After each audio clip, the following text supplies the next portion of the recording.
superintendents, nobody's been with their district in the same district longer than you have. Remind people how long you've been superintendent, how long you've been a part of this district. This year I'm starting my 7th year as superintendent in Anderson School District 3, but I've actually been here as an educator for 33 years. 33 of my 34 years in education have been here.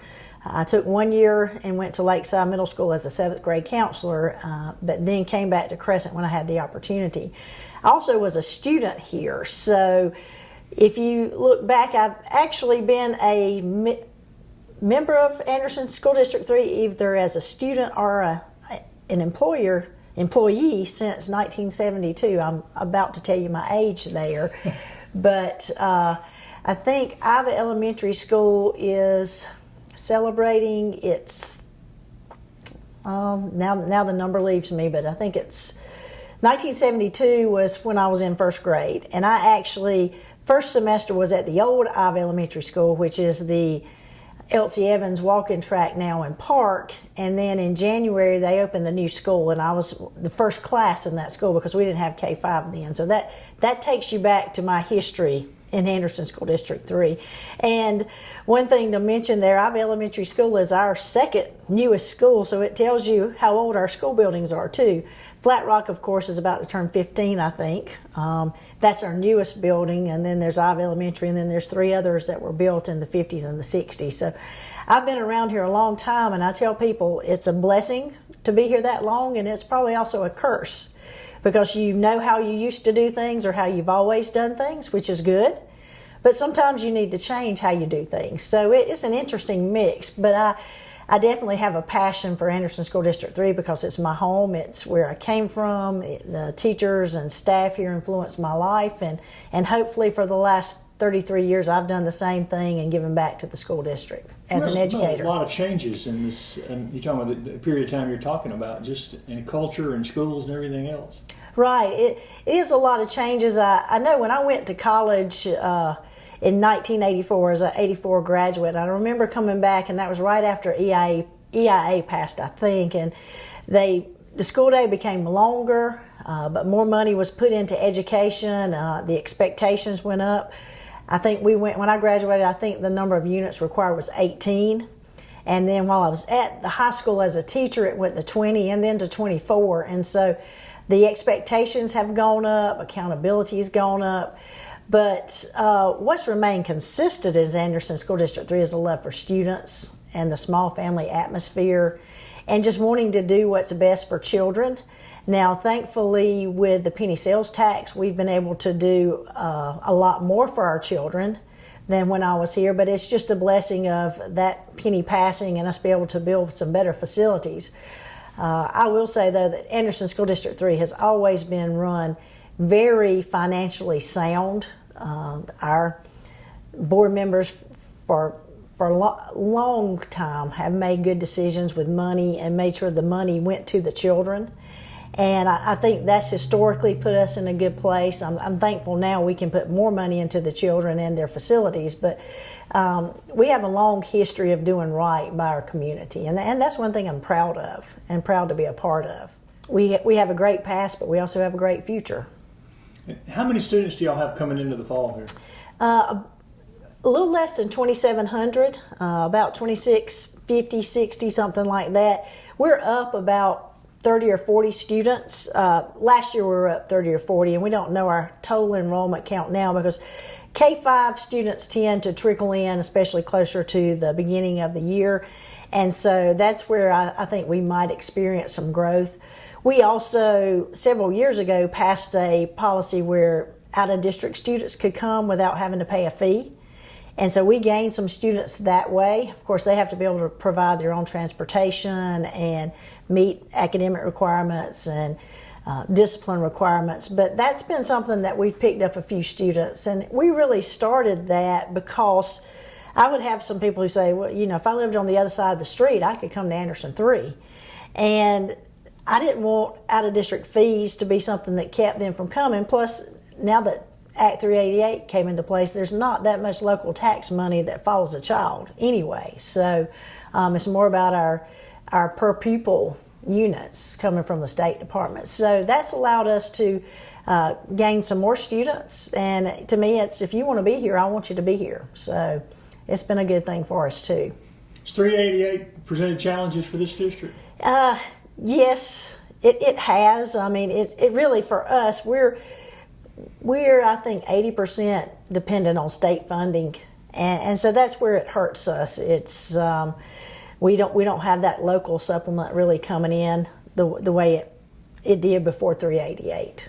So I don't think a lot of people realize that per pupil expenditure is different district to district based on some of those things. I mean, it's not equitable the way some people would think it is. Right. It's not, and I'll tell you, with the new funding formula coming from the state, it probably helped my district more than some others, though, because of that, the way the money came down. So it's kind of a trade-off, but at the end of the day, I think Act 388 hurt all districts, and really, we're not in an area where it really helped many of our residents either, because we're not a touristy area.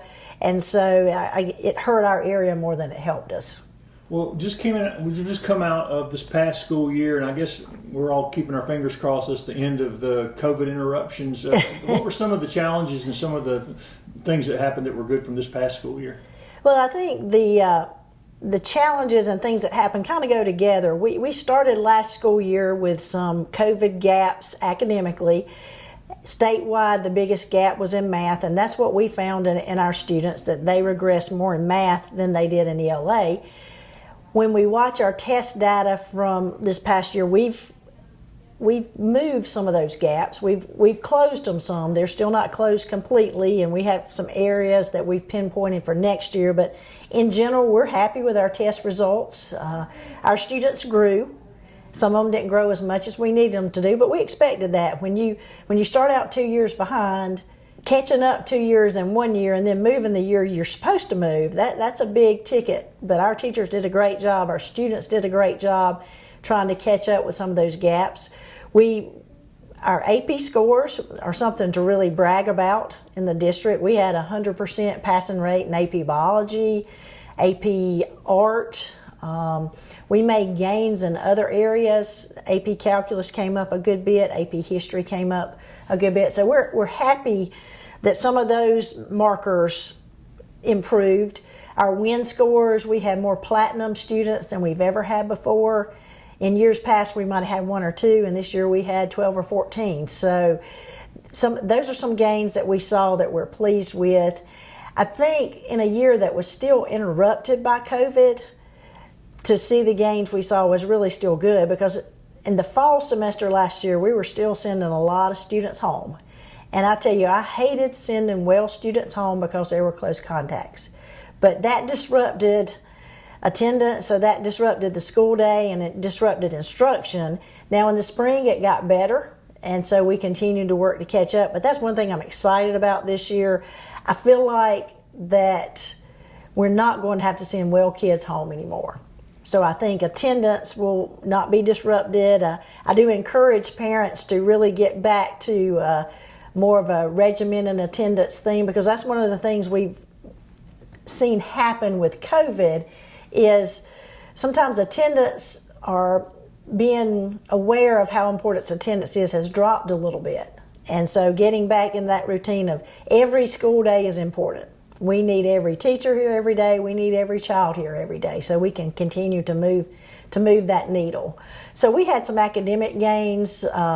We had some wins. We had a skeet shooting team that are national champions. That just happened last week, and so we'll be honoring those 3 young men at a board meeting and with some things later on in the year.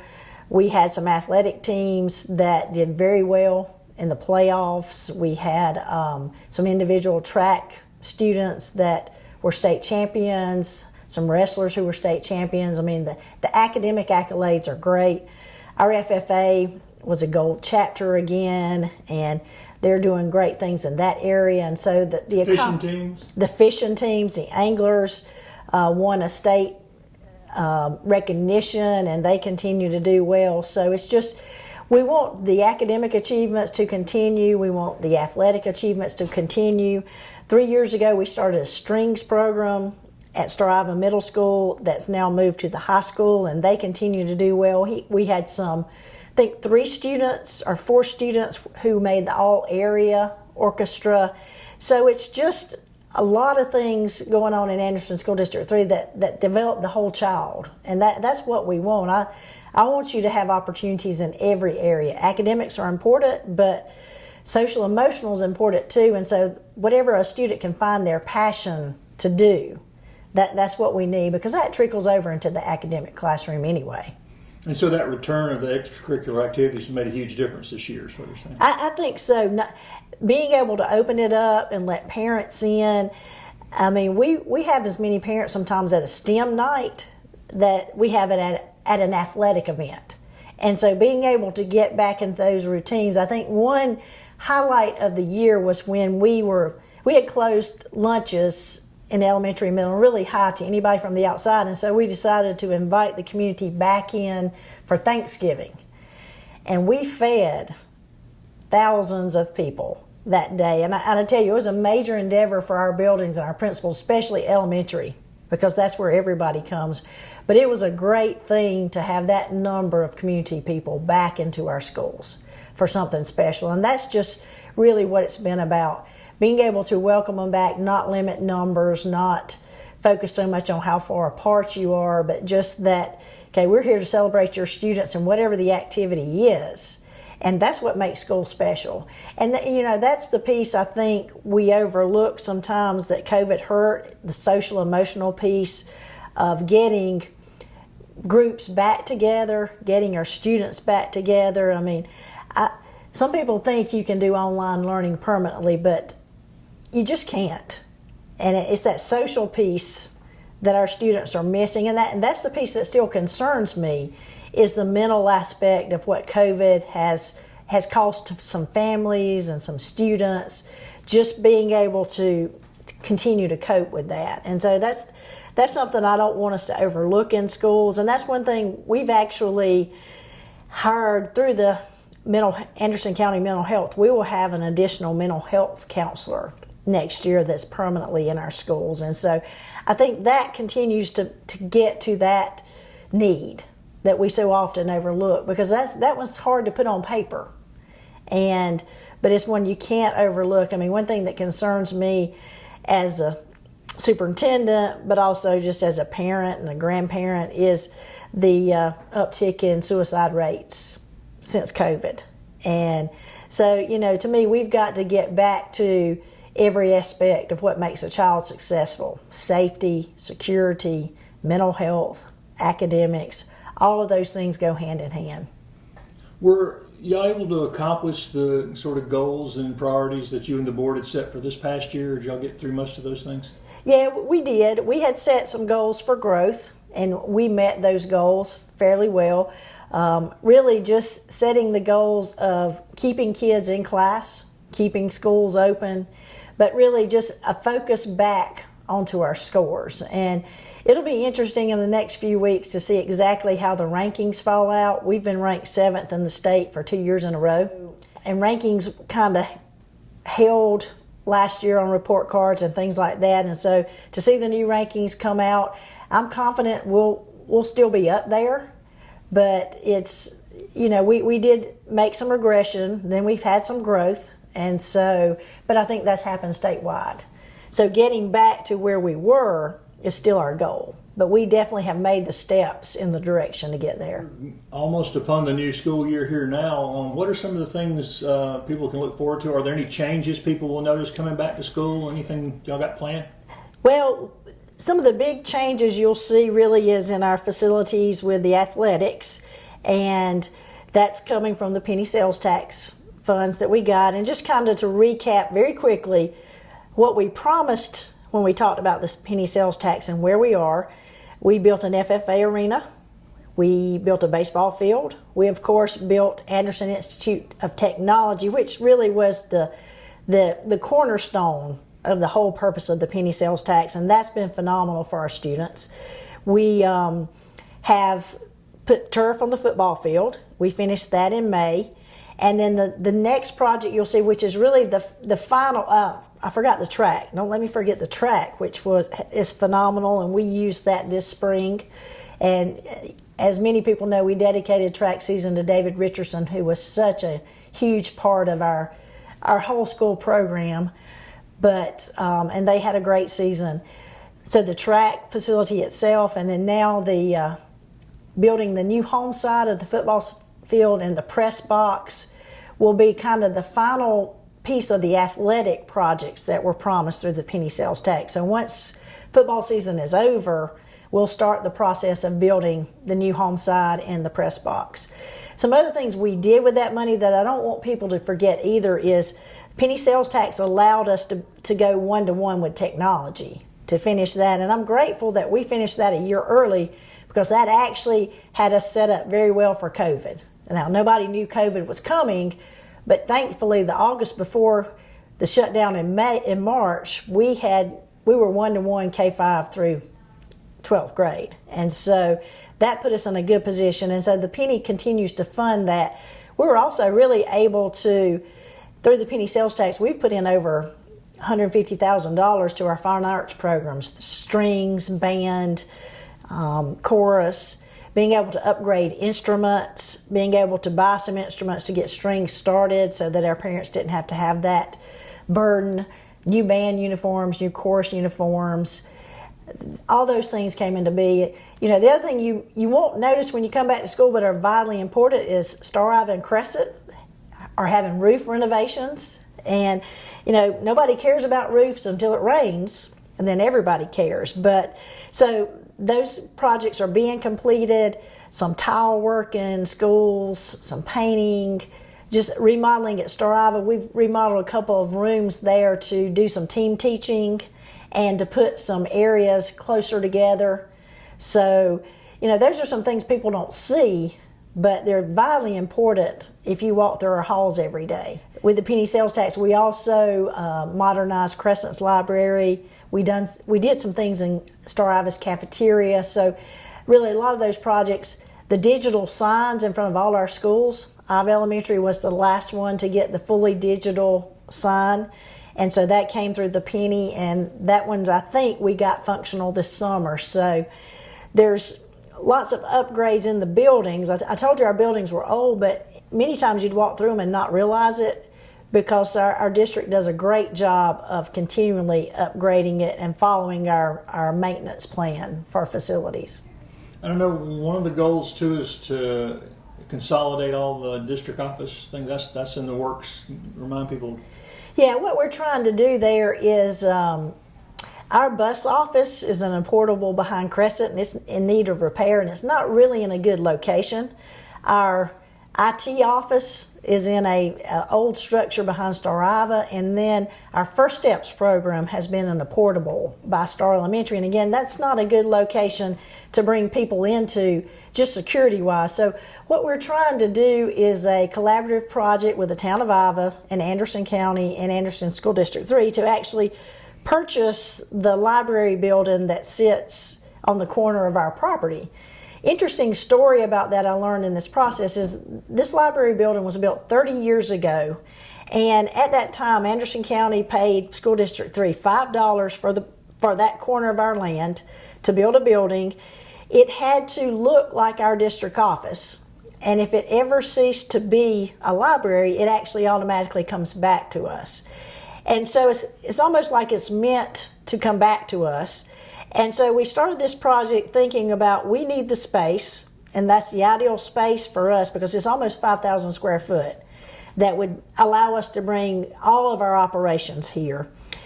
The library needs to be more visible itself to get more foot traffic. And so in working with the town of Ivy, the old fire department building is an ideal space to put in updated libraries. It puts it downtown, it puts it near the other businesses. So Thursday night sounds, you can open the library extended hours, you have uses there. But what it allows them to do is to build a modern 21st century library, because in 30 years, the needs and the library are less about books, even though I'm still a hardcore fan of books, printed books. But lots of things are on iPads, Chromebooks, electronic books, and so it allows them to have a more modern concept of a library with maker spaces and maybe even a rock climbing wall, whatever they come out with. And so we've got some earmarked funds for this. We've got some district funds for this.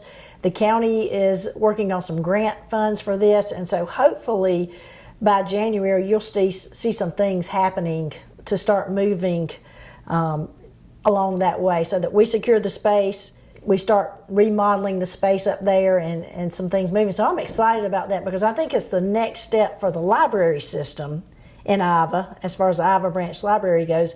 It's also the next step for the school district, because I'm either going to have to build on to the land that we have here, and it's going to cramp the library space, or we secure that space and then we've still got ample space for our operations.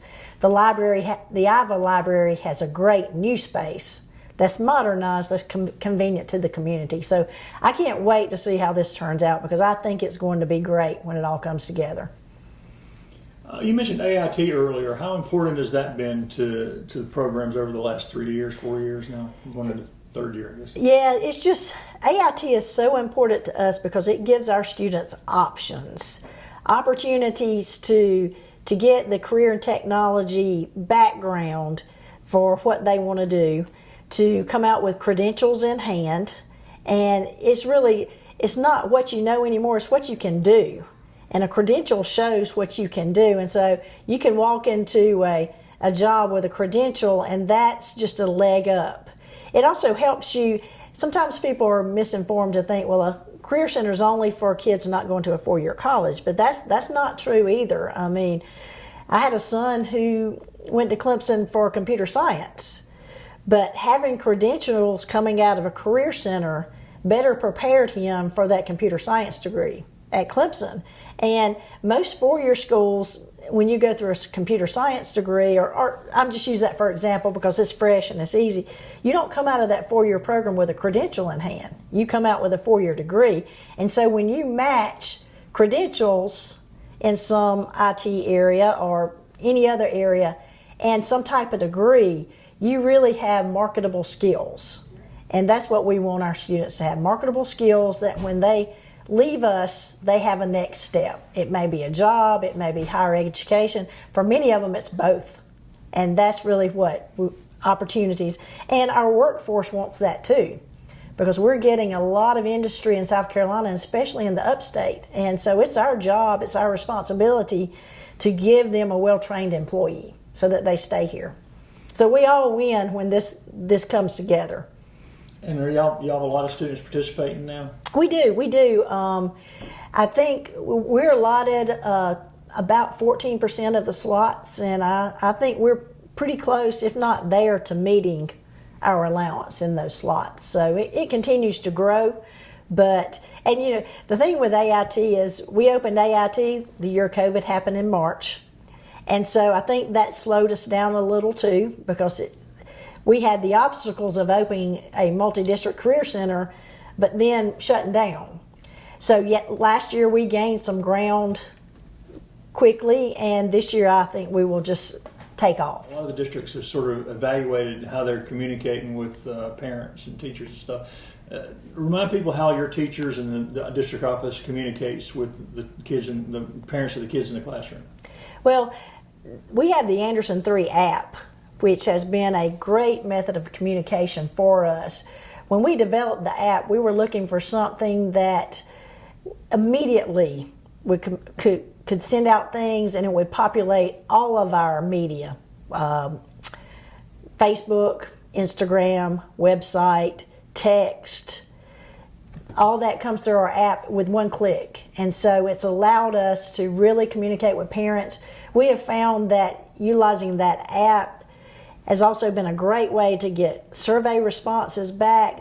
I mean, that has been a great two-way communication. And it really started with the mindset of about 10 years ago, we went through SACS, or Advanced Ed, whatever the new name of it is, and we did a survey, and we had 75 or 80% of our population said they had access to internet. And I thought, well, that's strange because broadband doesn't reach a lot of spaces.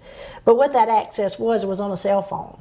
And so we thought by by creating an app, developing an app, that would be the ideal way to communicate with parents through that cell phone device. And it has been. And so I encourage you, if you're in our district and you have not downloaded the Anderson 3 app, please do.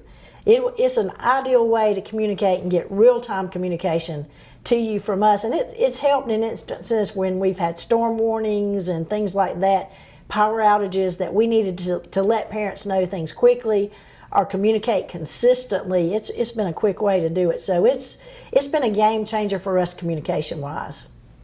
Has the countywide broadband initiative helped yet here? Are y'all on the... Well, we're on the list and we're working hard with them. I've had many talks with them and they tell me that Anderson 3 is at the top of the list. In fact, I'm about to write a letter of support seeking some additional grant funds to make that happen. So I do think that will be something that will be another game changer for us.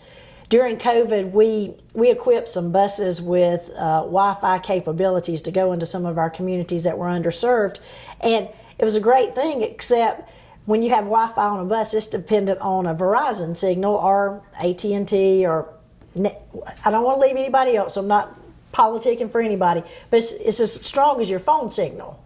And so that's kind of a debit in some of our areas too. So getting broadband, getting that fiber in the pipe to the house at a very reasonable price will be a game changer for every child in the upstate of South Carolina, and especially School District 3, because it's one thing to not be able to have it in your house because of finances, but it's another thing if it doesn't even run to you. And then we have many places that are just not served that way. So getting both pieces into place, it will be ideal. Well, I think the message I want to give to parents is that we're excited to start another school year with your child. We feel like we're in really good shape now. Last year I started school and I said, I feel like COVID is behind us, and we kind of found out it wasn't. But this year, again, I think COVID is just like the flu now. It's a part of life that we're going to deal with. But I don't think you'll see the school disruptions that we've had. I'm excited that the ESSER funds have allowed us to be very aggressive in hiring. And in fact, we have additional teachers in every building now. Early in the year, we started hiring thinking if I lost a teacher, I'd already have a teacher to step in because of the teaching shortage. But we've been fortunate to our retention rate this year has been great in Anderson 3. And so in most cases, class sizes are going to be much smaller in elementary school because we have additional teachers there. We've been able to bring in an additional ELA and math teacher at Star Iva, which I think will help with class sizes there.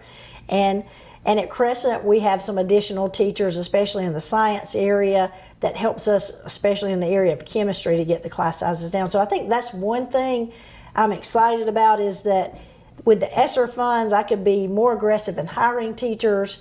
And so we're fully staffed. We're ready to go. And we actually have extra. So I think when you talk about the gaps in learning, I think that allows us more individualized instruction, focused on specific weaknesses. And so I really feel good about where we are academically starting the year. I think we have a good plan. We have brought in every resource we could to be ready for students. Another thing I know parents are concerned about is security in the schools with everything going on. And in fact, we've looked at all of our security measures, and while we feel like we have a great plan in place, we're actually working all day tomorrow, which will be the 26th of July, on security with SLED and just looking at cybersecurity, re-looking at all of our plans to make sure there's no gaps, having roundtable discussion with our staff, because we really want to just take another strong look at security and not have anything missed. So I feel like security-wise, we're in a good place. I feel like academically, we're in a good place. The opportunities for children are wide open. So I'm excited to get the school year started, because I think we're moving beyond what was normal to something that's better than we've ever had before. And I think our staff is ready to go, and I think our community is ready for it. So I'm just excited to be in Anderson School District 3, a place I love, our whole district. I mean, that's just one thing about us. We're a team that cares about children. It kind of gets old to say we're family. But in a small district, that's what it becomes. We look out for one another. We want what's best for everybody. But at the end of the day, we want our students to develop to their greatest potential. That's our responsibility. That's why we're here. So that's what we're, every day, that's what we're doing. Pride, passion, and purpose.